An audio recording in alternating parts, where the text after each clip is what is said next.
Hello and welcome to another video. Today I'm going to be doing a tour of my warp on Altitude called the Grove Market.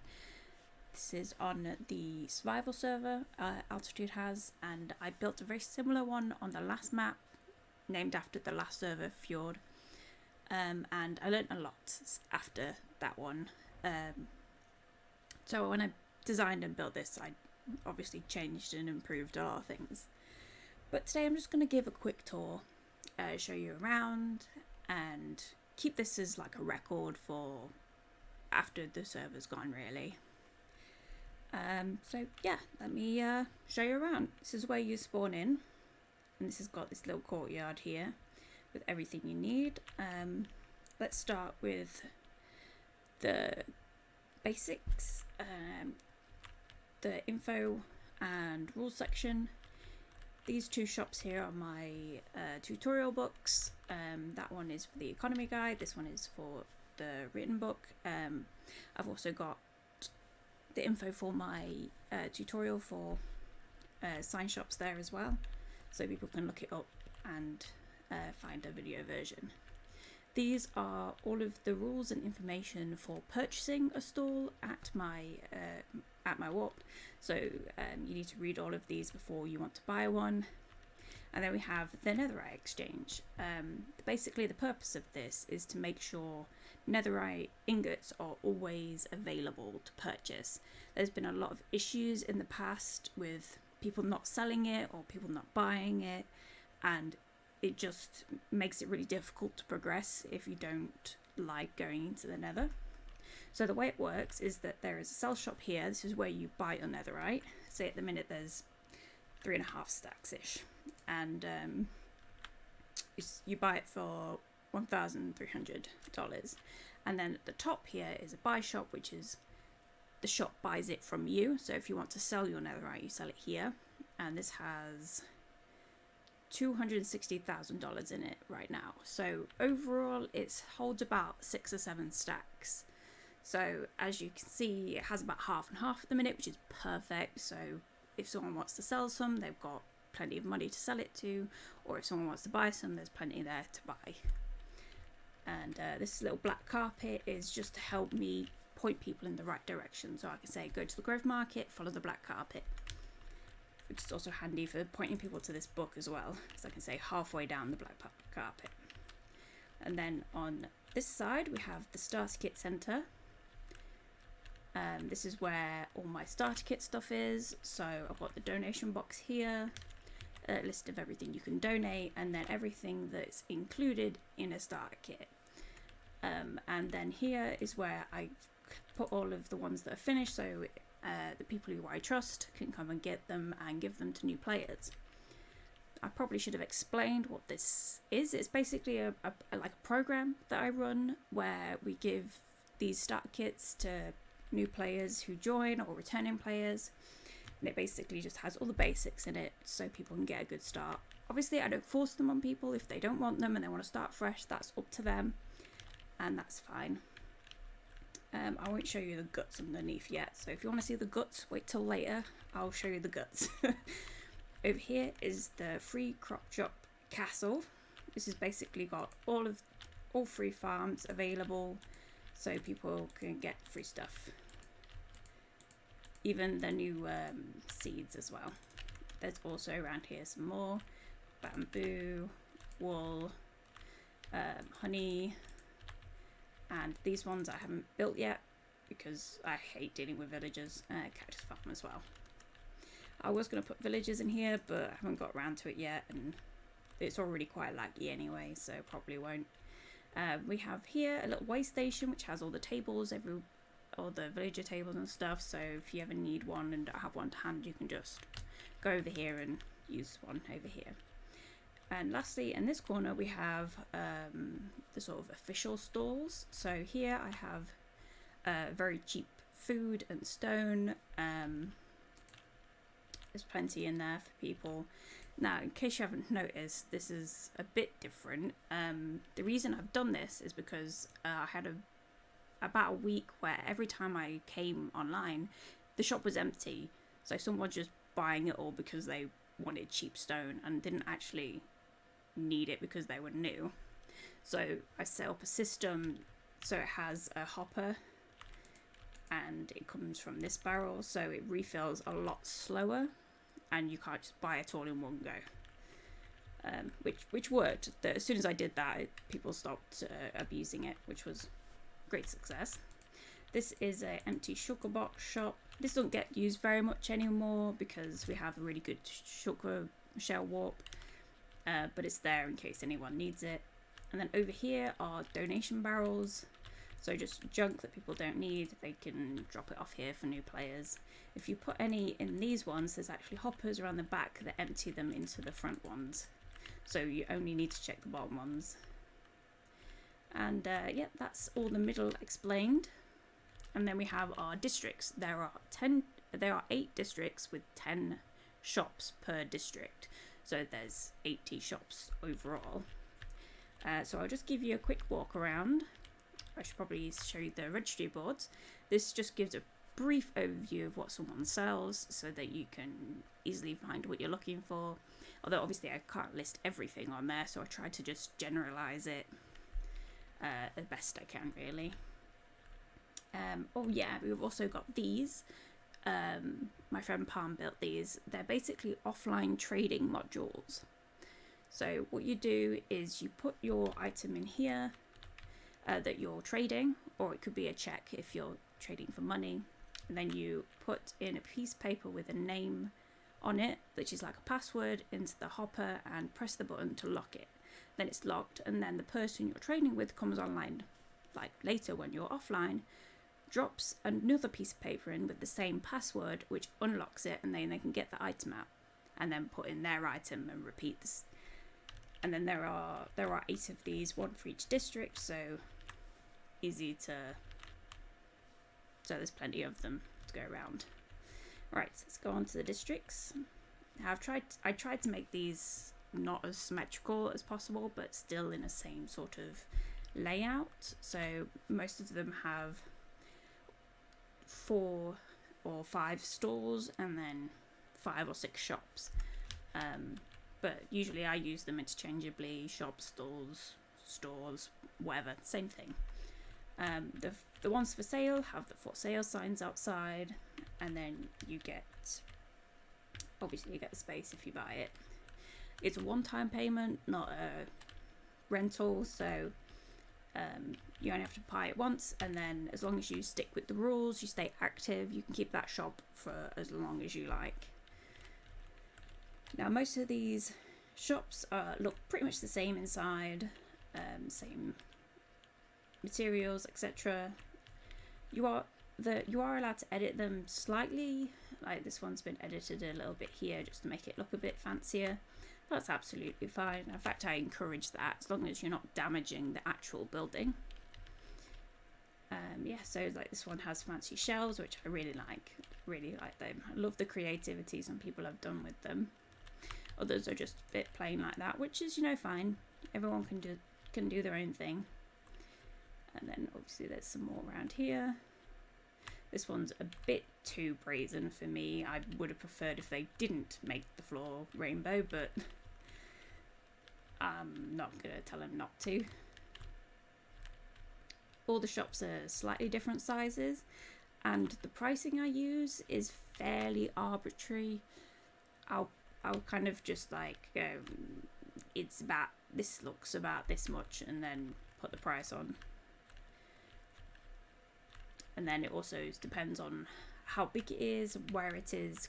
If it's like right by the entrance of the district, then I'll price it a bit higher than I would if one was back here. So let's run back out here. And let's go to the next district.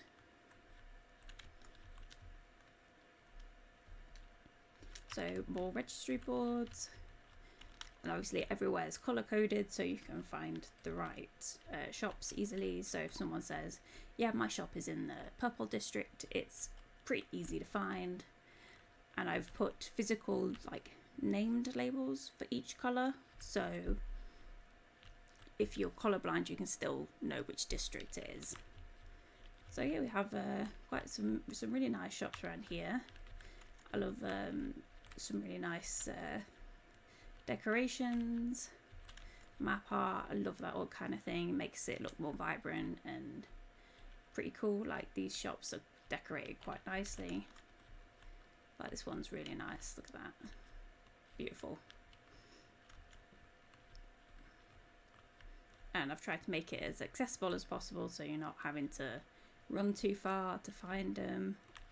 Which is why I only limited to 10 per district, because if I put any more it'd just be a bit of a maze. But so it's quite easy to find everything. The pink district's a bit special because I used the new cherry trees because they just look so pretty. They look so pretty. This is Uni's shop.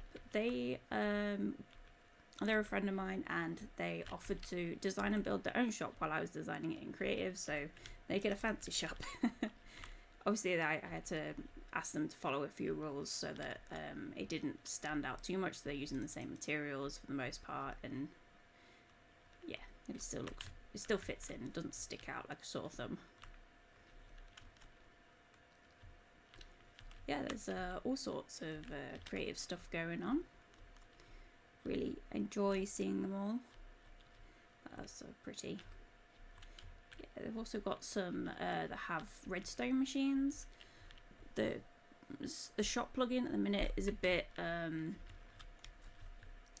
it's not great with stuff like buckets of fish, shulker boxes that aren't exactly the same,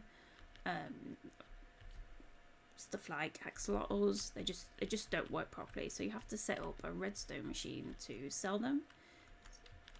Also works great for stuff like this, which is a random casino sort of shop where they just put something in the dropper, and then when you buy something on the shop it sends a redstone signal, so it activates it. Quite clever really how some people have utilized it, a bit like CC the Dragon's axolotl shop, which uses the same thing, which is pretty cool. I couldn't tell you exactly how they work because I don't really know redstone very well. So yeah, that is the main premise of the warp. Lots of fun shops and fairly easy to navigate. That was my main thing. Fairly easy to navigate. Alright, that's all the shops. Let me just give you a quick walkthrough of mine because they're mine. I obviously have the biggest building because it's my warp. I do what I want. I have 2 shop types. This is my map art supplies, which is just this one room which has all the colours of concrete powder and terracotta and most of everything you need to make your map art, including empty maps. I added that one yesterday. Then here is my building supplies. I have all the basic stones, deep slate, 1.8 stones, sand, sandstone. I haven't added these ones yet because I don't have quite enough. Gravel, lava buckets, all the different types of dirts, and I'm always adding more and more of these. The problem is most of these are shulker boxes of stuff, which can be quite difficult to gain a lot of. This is actually full of sand, but stuff like wood types are a bit harder to get lots of. Yeah, added. I still need to add. I haven't touched any of these yet. I'm trying to prioritize the easier to get ones first, and then up here I have another layer which I've got stuff planned for, coloured glass, dyes, and then I've got space for other things. Stuff I'm going to add includes stuff like quartz blocks, clay bricks, that sort of thing, lanterns, just sort of those sort of random bits and bobs that you need for building if you're doing a big project. I might add concrete colours at some point as well. Alright, so let me show you the guts. Now I think the easiest way to show you the guts is to go over to the starter kit centre. Please bear with me. So at the starter kit centre I have two trapdoors here, one for going down, one for going up. If you stand sort of in the trapdoor and then you can go through it without having to worry about it. Here is where the donation box comes out to, so sometimes I get donations for all sorts of bits. See, I've got a couple of broken starter kits that people have found on raids and then return them so I can fix them. And this is the starter kit assembler. You might recognise this if you watched my old flower warp video. It's basically exactly the same. I've just made it look a bit nicer, and there's a couple of bits that have been edited as well. So the way this works is I press a button, it fills it up, and yes, that's basically it. Lots of fancy redstone. I'm not going to go over it all right now. There's all the storage on this side. And then if we go behind here, this is the guts, the underneath of the market. You see that's all the redstone for the assembler. Then up here is the original spot from where I was building it. So this was the floor. That's where it is now.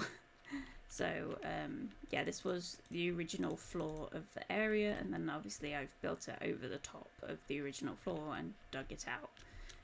At least from here you can see where the original floor was inside the wall there. I've put the wall in there just to separate it from the shops because it's kind of hollow underneath, so I didn't want anyone stumbling into here.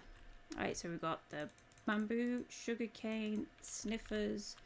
I've got pumpkins and melons back there. I've also got honeycomb, honey bottles, sheep at the top there,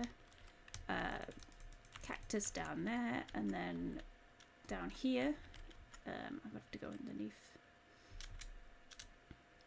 If I go down here, this is the iron farm. I haven't actually completed it yet. It's only got 4 modules going right now. So I need to finish these last 6, but it works, so that's all that matters for now. So yeah, this is the underside. Obviously everything goes up into the castle using these water and water elevators, or highways, I guess you'd call them. Looks a bit like spaghetti. But yeah, that is everything at the market that I wanted to show, at least for today. So yeah, thank you for joining me. If you have any questions about the market, please let me know. And I'll also be doing another video about the market, but it'll be about how I maintain it, all the work that goes into it, and that sort of thing. So I'll be doing that on a Sunday video, which will be like a tutorial video. This is just a chill one for a Wednesday. So yeah, thank you very much for watching, and I'll see you next time. Bye!